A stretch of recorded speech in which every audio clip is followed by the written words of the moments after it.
नमस्ते मित्रों, स्वागत है आपका एक भारत ही नहीं बल्कि विश्व की प्रसिद्ध संस्था में। यह संस्था है, आप देख रहे होंगे, हम धीरे धीरे इसके गेट की ओर बढ़ रहे हैं, द्वार की ओर बढ़ रहे हैं। और ये द्वार देखें तो इसमें ऊपर लिखा है महर्षि दयानंद द्वारम, आर्ष गुरुकुलम नर्मदापुरम। यह गुरुकुल का द्वार 2021 में बना। और आप देखिए, बहुत सुंदर बात इसकी, कितना सुंदर सा द्वार है, गेट है। इस गुरुकुल की स्थापना 1912 सन 1912 में हुई।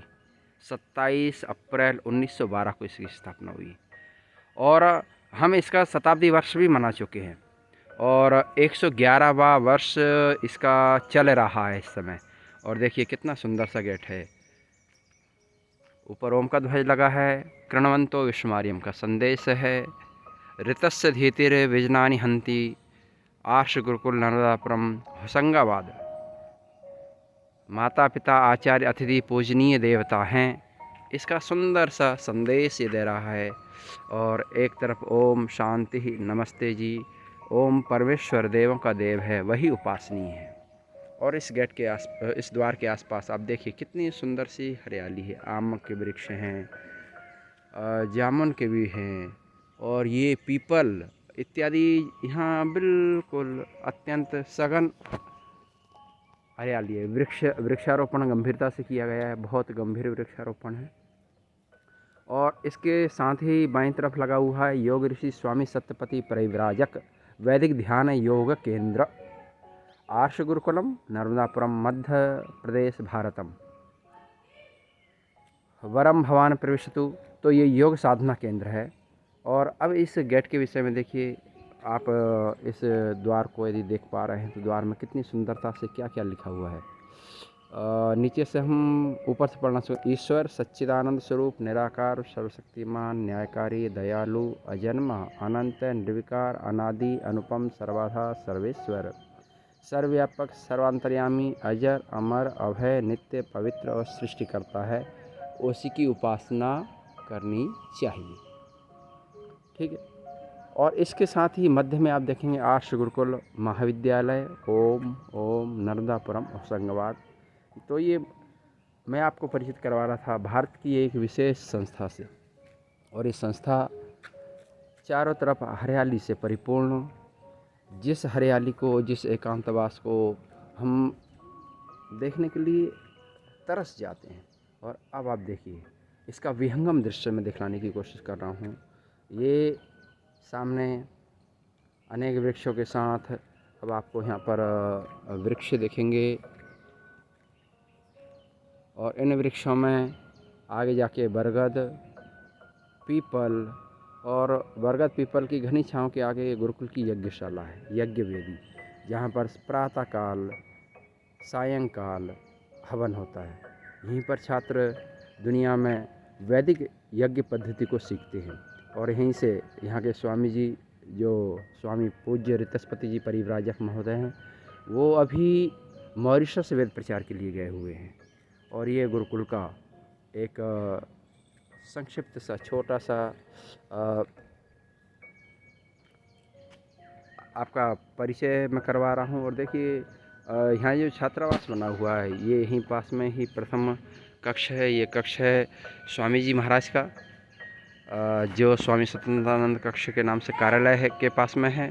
और उसके बाद ये अशोकों की छाया के नज़दीक पूरे अतिथि कक्ष भी हैं, और मुख्य प्रधानाचार्य सत्यसुंदर जी का कक्ष भी है।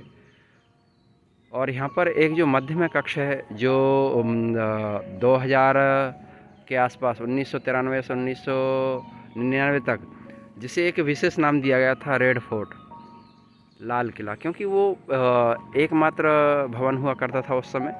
और ये सब नए आवास बनाए गए हैं। और इसके साथ ही आप देखिए अंदर कितना विहंगम दृश्य है, पेड़ पौधों से परिपूर्ण भरा हुआ, हरित क्रांति का जो दुनिया को संदेश देना चाहते हैं। गुरुकुल में अनेक बार जब हम थे तो स्वामी जी वृक्ष बहुत लगवाते थे। तो मैं सोचता था कि आखिर वृक्ष लगवाते ही क्यों हैं, खेती की ज़मीन नहीं बच पा रही है। तो अब समझ में आता है उन वृक्षों का महत्व। ये फलदायक वृक्ष, ये पुष्प वाले वृक्ष, औषधीय वृक्ष, आंवले का वृक्ष है, इधर पुष्प का वृक्ष है। और एक यहाँ पर साथ में ही द्वार के पास में ही आचार्य बालकृष्ण धन्वंतरी उद्यान है। और इस में देखिए, अब मैं कह रहा था ना फल वाले वृक्ष, तो ये देखिए आम का वृक्ष, इसमें आपको आम दिख रहे होंगे, इस पेड़ में अब आपको आम दिख रहे होंगे, कितने सुंदर से आम लगे हुए हैं। यही आम आदि वृक्ष। और इन आम के उद्यान के साथ ही महर्षि पतंजलि योग भवन, ये विशेष भवन यहाँ पर बना हुआ, तो छात्रावास है, सामने भोजनालय भी है। और ये इसका प्रांगण है, जिस प्रांगण में यज्ञशाला स्थित है। इस यज्ञ में यहाँ के आचार्य और ब्रह्मचारी प्रातःकाल सायंकाल यज्ञ किया करते हैं।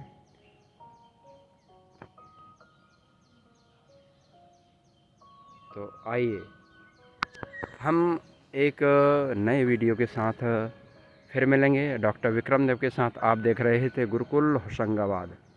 और गुरुकुल होशंगाबाद की यह अद्भुत प्राकृतिक सौम्य सुंदर सी अवस्था, और ईश्वर कृपा से यह 112 वर्ष 11 वर्ष से निरंतर संचालित हो रहा है। हजारों विद्यार्थी यहाँ से पढ़कर देश विदेश में शिक्षा अध्यापन में लगे हुए हैं, वेद प्रचार कर रहे हैं। और जैसा मैंने बताया कि स्वामी जी स्वयं ही वेद प्रचार के लिए मॉरिशस गए हैं। और ये यज्ञशाला का अभी प्रातःकालीन समय है, तो यज्ञशाला का और पास से मैं थोड़ा सा दृश्य दिखलाने का प्रयास कर रहा हूँ। ये कितनी सुंदर यज्ञशाला, भव्य यज्ञशाला है। और इसी यज्ञशाला को आप देखेंगे तो हरियाली से परिपूर्ण है। और हरियाली से परिपूर्ण होने के बाद आदरणीय सत्य सिंधु जी जो यहाँ के प्रधान आचार्य हैं, उनके परिवार ने ही इस यज्ञशाला को बनवाया है। जीर्ण शीर्ण हो चुकी थी, तीसरी बार इतने वर्षों में 111 वर्षों में तीसरी बार यज्ञशाला बनी है। और देखिए यज्ञशाला में ऊपर लिखा हुआ है सत्यगामी नंदिनी यज्ञशाला आश्य गुरुकुल नर्मदापुरम यज्ञो वही श्रेष्ठ तमम कर्म यज्ञो भुवनस्य नाभि, यजुर्वेद का मंत्र है।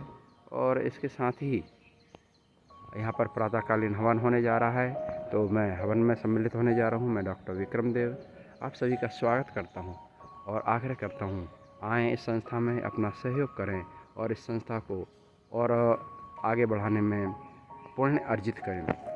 ये हरियाली, ये जो वृक्ष पूरा वातावरण में मध्य आंगन में ये द्वार है, आपके सामने खड़ा हुआ था, मध्य आंगन से ये जो है एक छोटा सा क्लिप बनाकर मैं भेज रहा हूँ। तो आप इस चैनल को सब्सक्राइब करें, लाइक करें और शेयर करें और अपने दोस्तों तक पहुँचाएँ। वैदिक संस्कृति का ये प्रमुख केंद्र, भारत का ही नहीं विश्व का प्रमुख केंद्र है। और मध्य प्रदेश का तो ये है स्वर्ण क्षेत्र है, नर्मदापुरम, नर्मदा नदी के पावन तट पर। इस तरफ यदि आप देखेंगे तो दूर तक पेड़ दिखाई दे रहे हैं, पेड़ ख़त्म होते ही नर्मदा नदी लगी हुई है, मतलब आधा किलोमीटर भी शायद यहाँ से नहीं है। इसकी भूमि समाप्त होते ही नर्मदा नदी का आपको क्षेत्र मिलेगा। तो अगले वीडियो में फिर मिलते हैं डॉक्टर विक्रम देव के साथ। मैं आर्ष गुरुकुल होशंगाबाद से आपको परिचित करवा रहा हूँ। आप इस चैनल को सब्सक्राइब करते जाइए, लाइक करते जाइए और शेयर करते जाइए। धन्यवाद मित्रों, स्वागत है ऐसी संस्था में आप सभी का। आएँ और अपना सहयोग करें, शिक्षा ग्रहण करें, वेद आदि अध्ययन के विषय में समझें, गीता रामायण उपनिषद दर्शन को समझें। ओम शम।